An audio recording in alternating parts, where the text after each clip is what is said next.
ನಮಸ್ಕಾರ ಎಲ್ಲರಿಗೂ sir Janardhan sir ಮಾತಾಡ್ತಾ ಇರೋದು ಕುಶಲವೇ ಕ್ಷೇಮವೇ ಸೌಖ್ಯವೇ welcome back to Ganesh Karan cricket talks YouTube channel. ಈಗ ಬ್ಯಾಕ್ಗ್ರೌಂಡ್ ಗೀಗ್ರೌಂಡ್ ಎಲ್ಲ ಬಿಟ್ಟಾಕಿ ಎಂತವ ಇವತ್ತಿನ ದಿನ ಪೂರ್ತಿ ಭೂಮ್ ಭೂಮ್ ಭೂಮ್ ಭೂಮ್ ಭೂಮ್ ಬೂಮ್ರಾವರ್ಗೆ ಸೇರಬೇಕು. BGT ಇವತ್ತಿಂದ ಸ್ಟಾರ್ಟ್ ಆಯಿತು. ಬೆಳಗ್ಗೆ 7:50ಕ್ಕೆ ಕಾದು ಕೂತಿದೆ ಎಂತಾಗ್ತದೆ ಅಂತ. ಫಸ್ಟ್ ಟಾಸ್ ಗೆದ್ದಂತಹ ಭಾರತ ಬ್ಯಾಟಿಂಗನ್ನು ಆಯ್ಕೆ ಮಾಡಿಕೊಂಡಿತ್ತು. ಆವಾಗ ಬ್ಯಾಟಿಂಗ್ ಆಯ್ಕೆ ಮಾಡಿದ ಕೂಡಲೇ ಕ್ರಿಕೆಟ್ ಪಂಡಿತರೆಲ್ಲ ಯಾಕೆ ಮೊದಲೇ ಪ್ರೆಷರಲ್ಲಿದ್ದಾರೆ, ನಮ್ಮ ಬ್ಯಾಟಿಂಗ್ ಕ್ಲಿಕ್ ಆಗ್ತಿಲ್ಲ, ಅದರ ಮೇಲೆ ಫಸ್ಟ್ ಇನ್ನಿಂಗ್ಸ್ ಬ್ಯಾಟಿಂಗ್ ತೊಗೊಂಡಿದ್ದಾರಾ ಅಂತ ಬೊಬ್ಬೆ ಹೊಡೆಯೋದಕ್ಕೂ ನಮ್ಮ ಬ್ಯಾಟಿಂಗ್ ಪ್ರದರ್ಶನ ಬಂದದಕ್ಕೂ ಸೂಪರ್. ಭಾರತ ಎಷ್ಟು ರನ್ ಚಚ್ಚಿದ್ರಂತಂದರೆ ಕೇವಲ 150 ರನ್ನಿಗೆ ಆಲ್ಔಟ್. ಡಮಾರ್, ಜಯಸ್ವಾಲ್ ಡಕ್ಔಟು, ಪಡಿಕಲ್ ಅವರಿಗೆ ಚಾನ್ಸ್ ಸಿಕ್ಕಿತ್ತು ಈ ಒಂದು ಟೆಸ್ಟ್ ಮ್ಯಾಚಲ್ಲಿ, ಅದನ್ನು ಅವ್ರು ಕನ್ವರ್ಟ್ ಮಾಡಲಿಲ್ಲ. ಅವರು ಡಕ್ಔಟ್ 22 ಬಾಲ್ ಆಡಿ ಡಕ್ಔಟ್. ಆ್ಯಂಡ್ ಪಡಿಕಲ್ಗೆ ಆ್ಯಕ್ಚುಲಿ ಒಂದು 4-5 ಲೂಸ್ ಬಾಲ್ಸ್ ಸಿಕ್ಕಿತ್ತು, ಅದನ್ನು ಕೂಡ ಡಾಟ್ ಮಾಡಿದರು, ಡಕ್ಔಟ್ ಆದರು. ಜಯಸ್ವಾಲ್ ಅವರು ಇಂಡಿಯಾ ಪಿಚ್ ಅಂತ ಅನಿಸಿದ್ದು ಅಂತ ಕಾಣ್ತದೆ. ಹಾರ್ಡ್ ಒಂಥರ ಹಿಟ್ಟಿಂಗ್ ಶಾಟ್ ಹೊಡಿಲಿಕ್ಕೆ ಹೋದರು, ಸ್ವಲ್ಪ ಸಾಫ್ಟ್ ಹ್ಯಾಂಡಲ್ಲಿ ಆಡಬೇಕಿತ್ತು, ಅವರು ಡಕ್ಔಟ್ ಆದರು. ಇವತ್ತು ಓಪನರ್ ಆಗಿ ನಿನ್ನೆ ಹೇಳಿದೆ, ನಾನು ಪ್ರಿವ್ಯೂ ಎಲ್ಲ ಹೇಳಿದೆ, ಒಂಥರ ಬಲಿಕ ಬಕ್ರ ನಮ್ಮ ರಾಹುಲ್ ಅವರು. ಪಾಪ ಎಲ್ಲ ಬ್ಯಾಟಿಂಗ್ ಆರ್ಡ್ರಲ್ಲಿ ಆಡ್ತಾ ಇರ್ತಾರೆ, ಬ್ಯಾಟಿಂಗ್ ಪೊಸಿಷನಲ್ಲಿ ಆಡ್ತಾ ಇರ್ತಾರೆ. ಅವರಿಗೆ ಇವತ್ತು ಓಪನರ್ ಆಗಿ ಬಡ್ತಿ ಕೊಟ್ಟರು. ಆಯ್ತು ಮಾರೆ, ಹೋಗಿ ಓಪನರ್ ಆಗಿ ಆಡು ನೀನು, ರೋಹಿತ್ ಶರ್ಮಾ ಅವ್ರು ಹೇಗೂ ಇಲ್ವಲ್ಲ ಅಂತ ಒಳ್ಳೆ ಮಾಡಿ ಆಡಿದೆ. ನಂಗೆ ತುಂಬ ಖುಷಿ ಆಯಿತು ರಾಹುಲ್ ಅವರ ಆಟ. 26 ರನ್ ಅಷ್ಟೇ ಹೊಡೆದದು, ಬಟ್ ಆ ಪ್ರಾಪರ್ ಟೆಸ್ಟ್ ಕ್ರಿಕೆಟ್ ಇನ್ನಿಂಗ್ಸ್ ಆಗಿತ್ತು. ತುಂಬ ಚೆಂದ ಮಾಡಿ ಆಡಿದರು. ಆ್ಯಂಡ್ ಕಾಂಟ್ರವರ್ಷಿಯಲ್ ಡಿಸಿಷನ್ ಅಲ್ಲಿ ಮಾರೆ 80 ಕ್ಯಾಮರಾ ಉಂಟು, 90 ಕ್ಯಾಮರಾ ಉಂಟು, ಹಾಗೆ ಹೀಗೆ ಟೆಕ್ನಾಲಜಿ ಅಂತೆಲ್ಲ ಲಂಗ್ ಪುಸ್ಕಂತೆಲ್ಲ ಅಂದರು ಆಸ್ಟ್ರೇಲಿಯನ್ ಮ್ಯಾನೇಜ್ಮೆಂಟ್. ಬಟ್ ಈಗ ಏನು ಥರ್ಡ್ ಅಂಪೈರ್ ಡಿಸಿಷನ್ ಹೇಳುವ ಟೈಮಲ್ಲಿ ಅವರಿಗೆ ಹಾಗಾದ್ರೆ ಎಂಥ ಕ್ಯಾಮ್ರಾ ಎಂತ ಇರಲಿಲ್ವ, ಒಂದು ಕರೆಕ್ಟಾಗಿರುವಂತಹ ಒಂದು ಎವಿಡೆನ್ಸ್ ಇರಲಿಲ್ಲ, ಕನ್ಕ್ಲೂಸಿವ್ ಎವಿಡೆನ್ಸ್ ಇರಲಿಲ್ಲ, ಅದು ಬ್ಯಾಟಿಗೆ ತಾಗಿದೆ ಬಾಲು ಅಂತ. ಅಂಪೈರ್ ನಾಟ್ಔಟ್ ಕೊಟ್ಟದನ್ನು ಓವರ್ ಟರ್ನ್ ಮಾಡಿದರು ಫುಲ್. ಇಲ್ಲ ಮಾರ್ರೆ, ಇದು ಥರ್ಡ್ ಅಂಪೈರ್ ಔಟ್ ಅಂತ ಕೊಟ್ಟರು. ಯಾವ ಸಾಕ್ಷಿ ಆಧಾರ ನಂಗೆ ಅರ್ಥ ಆಗಲಿಲ್ಲ. ಅವರಿಗೆ ಬೇಕಿದ್ದಂತಹ ಆ್ಯಂಗಲ್ ಇರಲಿಲ್ಲ ಅಲ್ಲಿ, ಅದು ಯಾವ ಆಧಾರದ ಮೇಲೆ ಅದನ್ನು ಔಟ್ ಅಂತ ಪರಿಗಣಿಸಿದ್ರು ಅಂತ ಗೊತ್ತಿಲ್ಲ. ತುಂಬ ಕಾಂಟ್ರವರ್ಷಿಯಲ್ ಡಿಸಿಷನ್. ನಮ್ಮ ವಿರಾಟ್ ಕೊಹ್ಲಿ ಅವರು 5 ರನ್ನಿಗೆ ಔಟ್ ಆದರು. ಅವರು ಫ್ರಂಟ್ ಫುಟ್ಟಲ್ಲಿ ಆಡ್ತಾಯಿದ್ರು, ಫ್ರಂಟ್ ಫುಟ್ಟಲ್ಲಿ ಡಿಫೆಂಡ್ ಮಾಡ್ತಾಯಿದ್ರು. ಆಲ್ ಆಫ್ ಅ ಸಡನ್ ಲೆಂತನ್ನು ಸ್ವಲ್ಪ ಶಾರ್ಟ್ ಮಾಡಿದರು ಹೇಸಲ್ವುಡ್ ಅವರು. ಡುಮ್ ಅಂತ ಬಾಲ್ ಬೌನ್ಸ್ ಆಗಿ ಎಡ್ಜ್ ಇದು ಸ್ಲಿಪ್ಪಲ್ಲಿ ಕ್ಯಾಚ್ ಕೊಟ್ಟು ಔಟ್ ಆದರು. ಸೊ ಬ್ಯಾಟಿಂಗಲ್ಲಿ ಕ್ಲಿಕ್ ಆದದ್ದು ಅಂತಂದರೆ ನಮ್ಮ ರಾಹುಲ್ ಅವರು 26 ರನ್ ಹೊಡೆದ್ರು. ಮತ್ತು ಹೊಡೆಬಡಿಯ ಆಟಗಾರ, ಟೆಸ್ಟ್ ಕ್ರಿಕೆಟ್ಗೆ ಹೇಳಿ ಮಾಡಿಸಿದ ಆಟಗಾರ, ಟೆಸ್ಟ್ ಕ್ರಿಕೆಟಲ್ಲಿ ಒಳ್ಳೆ ಆ್ಯಾವ್ರೇಜ್ ಇರುವಂಥ ಆಟಗಾರ, ನಿಮಗೆ ಗೊತ್ತಾಗಿರ್ತದೆ.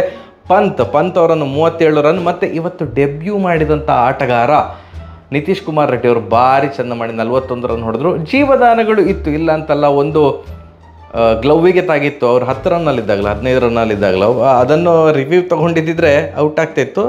ಅವ್ರು ರಿವ್ಯೂ ತೊಗೊಳ್ಳಿಲ್ಲ ಆಸ್ಟ್ರೇಲಿಯಾದವರು, ಅವರ ಕರ್ಮ, ನಾವೆಂತ ಮಾಡ್ಲಿಕ್ಕೆ ಆಗ್ತದೆ. ಇಲ್ಲದಿದ್ದರೆ ಭಾರತ 150 ಸಹ ಹೊಡಿಲಿಕ್ಕೆ ಆಗ್ತಿರಲಿಲ್ಲ. ಅವರು 41 ರನ್ ಭಾರಿ ಚಂದದಲ್ಲಿ ಆಡಿದರು. ಆ್ಯಂಡ್ ಟು ಎನ್ ಎಕ್ಸ್ಟೆಂಟ್ ಅವ್ರು ಸ್ವಲ್ಪ ಲಕ್ಕಿ ಅಂತ ಭಾವಿಸ್ತೇನೆ. ಅವ್ರು ಬ್ಯಾಟಿಂಗ್ ಮಾಡುವಾಗ ಲಯನ್ ಅವರಿಗೆ ಸ್ವಲ್ಪ ಓವರ್ ಕೊಟ್ಟಿದ್ರು. ಲಯನ್ ಬಂದ ಕೂಡಲೇ ಈ ಪಿಚ್ ಏನು ಸ್ಪಿನ್ನರ್ಸ್ಗೆ ಯೂಸ್ ಆಗೋದಿಲ್ಲ ಅಂತ ಒಳ್ಳೆ ಅವರನ್ನು ದಂಡಿಸಿದರು ನಿತೀಶ್ ಕುಮಾರ್ ರೆಡ್ಡಿ ಅವರು. ಒಂದು ಅಪ್ಪರ್ ಕಟ್ಟಲ್ಲಿ 6 ಹೊಡೆದು ಭಾರಿ ಚೆಂದ ಇತ್ತು. ಆ್ಯಂಡ್ ಪಂತ್ ಅವ್ರಿಗೆ ಗೊತ್ತುಂಟಲ್ಲ, ಮಲಗಿ ಒಂದು ಔಟ್ಸೈಡ್ ಆಫ್ ಬಾಲನ್ನು ಮಲಗಿ ಫೈನ್ ಲೆಗ್ ಕಡೆಗೆ 6 ಹೊಡೆದ್ರು. ಅದೊಂದು ಹೈಲೈಟ್ ಆಫ್ ದ ಡೇ ಇವತ್ತು.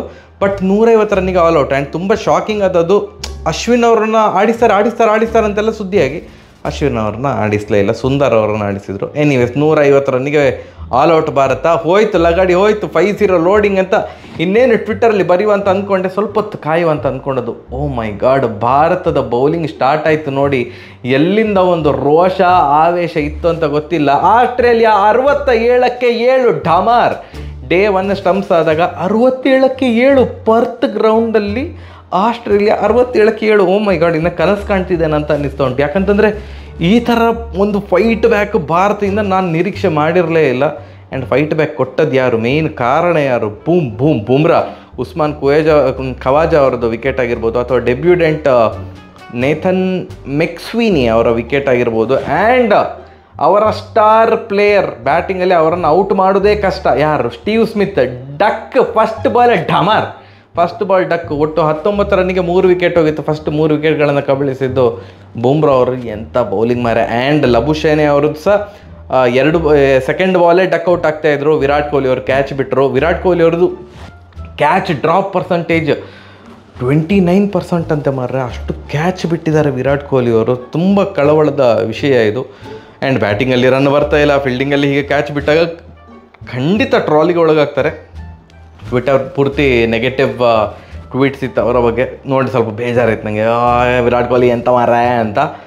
ಬಟ್ ಕೊನೆಗೆ ಮತ್ತೆ ಅವು ಏನು ಲಬುಶಾನಿ ಅವರು ಜೀವದಾನ ತೊಗೊಂಡು ಏನು ದೊಡ್ಡ ಇನ್ನಿಂಗ್ಸ್ ಆಡ್ತಾರ ಅಂತ ಅಂದ್ಕೊಂಡದ್ದು, ಆ ಮನುಷ್ಯ ಇವತ್ತು ಬ್ಯಾಟಲ್ಲಿ ಏನು ಬಾಲನ್ನು ಮುಟ್ಟಿದ್ಕಿಂತ ಜಾಸ್ತಿ ಬೆನ್ನು, ತೊಡೆ, ಫುಲ್ ಮೈ ಕೈಗೆಲ್ಲ ಗಾಯ ಮಾಡಿಕೊಂಡ್ರು ಅಂತ ಕಾಣ್ತದೆ. ಅಷ್ಟು ಬಾಲು ಅವರ ಮೈಗೆ ಬೀಳ್ತಿತ್ತು, ಎಡ್ಜ್ ಮಿಸ್ ಆಗ್ತಾಯಿತ್ತು. 52 ಬಾಲ್ ಆಡಿ 2 ರನ್ ಹೊಡೆದ್ರು. ಸೊ ಅವರು 0ಗೆ ಔಟ್ ಆಗ್ತಿದ್ದದನ್ನು 2 ರನ್ನಿಗೆ ವಿಸ್ತರಿಸಿಕೊಂಡ್ರು. ಬಿಟ್ಟರೆ ಏನು 52 ಬಾಲ್ ಆಡಿ 2 ರನ್. ಅವರ ವಿಕೆಟನ್ನು ಸಿರಾಜ್ ಅವರು ಪಡ್ಕೊಂಡದ್ದು. ಮತ್ತು ಮೇನ್ ನನಗೆ ಸೂಪರ್ ಅಂತ ಅನಿಸಿದ್ದು ಹರ್ಷಿತ್ ರಾಣಾ ಕೂಡ ಇವತ್ತು ಡೆಬ್ಯೂ ಮಾಡಿದರು ನಿತೀಶ್ ಕುಮಾರ್ ರೆಡ್ಡಿ ಅವರ ಜೊತೆ.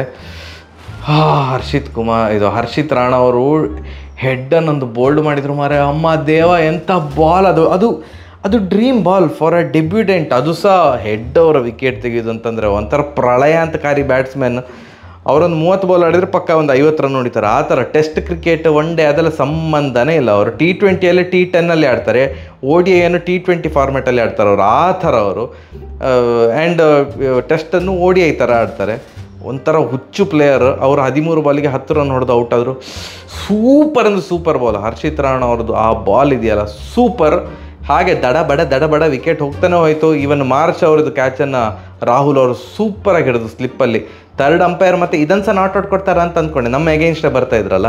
ಬಟ್ ಥರ್ಡ್ ಅಂಪೈರ್ ಔಟ್ ಕೊಟ್ಟರು. ಇವಾಗ 67ಕ್ಕೆ 7 ವಿಕೆಟ್ಗಳನ್ನು ಆಸ್ಟ್ರೇಲಿಯಾ ಕಳೆದುಕೊಂಡಿದೆ. ಇನ್ನೂ ಸಹ 83 ರನ್ ಹಿಂದೆ ಇದ್ದಾರೆ. ಅಲೆಕ್ಸ್ ಕೇರಿ ಮತ್ತು ಸ್ಟಾರ್ಕ್ ಅವರು ಇವಾಗ ಆಡ್ತಾ ಇರೋದು. ಆಲ್ರೆಡಿ ಬುಮ್ರಾ ಅವರು 4 ವಿಕೆಟ್ ಕಿತ್ತಿದ್ದಾರೆ, ಸಿರಾಜ್ ಅವರು 2 ವಿಕೆಟ್ ಮತ್ತು ಹರ್ಷಿತ್ ರಾಣಾ ಅವರು 1 ವಿಕೆಟನ್ನು ಕಿತ್ತಿದ್ದಾರೆ. 83 ರನ್ಗಳಿಂದ ಇನ್ನೂ ಸಹ ಹಿನ್ನಡೆಯನ್ನು ಕಾಯ್ದುಕೊಂಡಿದ್ದಾರೆ ಆಸ್ಟ್ರೇಲಿಯಾ ಅವರು.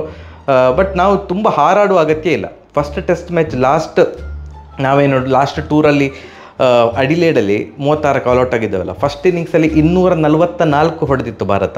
ಅದಕ್ಕೆ ಪ್ರತಿಯಾಗಿ ಆಸ್ಟ್ರೇಲಿಯಾವನ್ನು 191ಕ್ಕೆ ಆಲ್ಔಟ್ ಮಾಡಿದ್ದೆವು. ಒಂದು ಒಳ್ಳೆ ಹೆಲ್ದಿ ಲೀಡ್ ಸಿಕ್ಕಿತ್ತು, 50+ ಹೆಲ್ದಿ ಲೀಡ್ ಸಿಕ್ಕಿತ್ತು ನಮಗೆ. ಬಟ್ ಸೆಕೆಂಡ್ ಇನ್ನಿಂಗ್ಸಲ್ಲಿ 36ಕ್ಕೆ ಆಲ್ಔಟ್ ಆಗಿ ಬಿಡಿ, ಅದ್ರ ಬಗ್ಗೆ ನಾವು ಮಾತಾಡಬಾರ್ದು. ಸೊ ಆದ್ದರಿಂದ 67ಕ್ಕೆ 7 ಇದ್ದೆ, ಇನ್ನೊಂದು 3 ವಿಕೆಟನ್ನು ನಾಳೆ ಬೇಗ ಕಬಳಿಸಿದರೆ ಸಹ ಅದರಿಂದ ಮೈ ಮರಿಬಾರ್ದು. ಸೆಕೆಂಡ್ ಇನ್ನಿಂಗ್ಸಲ್ಲಿ ಭಾರತ ಚಂದ ಮಾಡಿ ಆಡಿದರೆ ಒಂದು ಅಟ್ಲೀಸ್ಟ್ ಒಂದು 250 ರನ್ ಹೊಡೆದ್ರೆ ಆಗ ಭಾರತ ಈ ಒಂದು ಟೆಸ್ಟ್ ಮ್ಯಾಚನ್ನು ಗೆಲ್ಲುವ ಕನಸು ಕಾಣ್ಬೋದು ಅಂತ ನಾನು ಹೇಳಲಿಕ್ಕೆ ಇಷ್ಟಪಡ್ತೇನೆ. ಸಿಕ್ಕಾಪಟ್ಟೆ ನಂಗೆ ಖುಷಿ ಆಯಿತು. ನನ್ನ ಕೈಯೆಲ್ಲ ನೋವು ಬರ್ತುಂಟು, ಫೋನನ್ನು ಹಾಗೆ ಇಟ್ಕೊಂಡು ಕಂಟಿನ್ಯೂಸ್ ಮಾತಾಡ್ತಿದ್ದೇನೆ. But what a match. ಅದಕ್ಕೆ ಈಗ ಎಲ್ಲಿದ್ದೇನೆ ಅಲ್ಲೇ ದಡಬಡ ಅಂತ ವೀಡಿಯೋ ಮಾಡಿ ಅಪ್ಲೋಡ್ ಮಾಡಿಬಿಡ್ತೇನೆ.